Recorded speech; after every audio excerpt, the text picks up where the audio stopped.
I'm Tom, and this is the setup portion of the video. As you can see, it's a relatively straightforward setup. I've got one big ass piece of purple card and an angle poise lamp. The lamp's also acting as the weight that's holding the card in place. I've only got the one light source in this setup, and that's to try and get some deeper, darker shadows going on in here and a bit more contrast. If I put another light source in, you might lose some of those darker shadows. I've only got the one cut out here. I've made this out of card that's been printed on so that it's a bit more rigid and doesn't crease up, and it's not held on there with wax. It's just balanced in place, and it's actually holding Spider-Man up.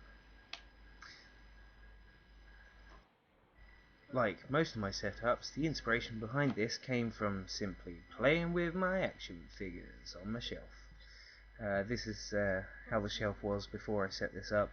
I've still got She-Hulk sat up here because she's one of my new favourite figures, just because she's got such bendy elbows.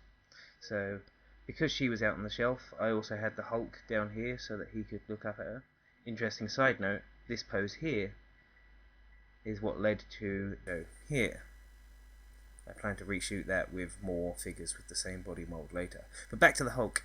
I chose him to fight Spider-Man because, well, one, it's a pretty badass figure, but mainly just because it was out on the shelf for this setup, so it was to hand when I was thinking of who could Spider-Man be fighting.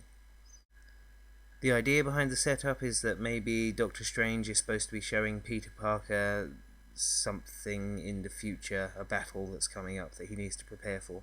I've got an unmasked Peter Parker here. Now the head came from an Indiana Jones Mutt figure. Now I never brought the Mutt figure for the head because I can't say I'm a huge fan of Shia LaBeouf and definitely wouldn't recommend him to play Peter Parker. Brought the Mutt figure for this body so that he could be a generic bad guy. The idea was that I could take this body and stick on the head of the Marvel Universe Union Jack and make a sort of generic street thug to be beaten up. And that's how Shia LaBeouf became my unmasked Spider-Man. Thanks very much for watching. Don't forget to click subscribe.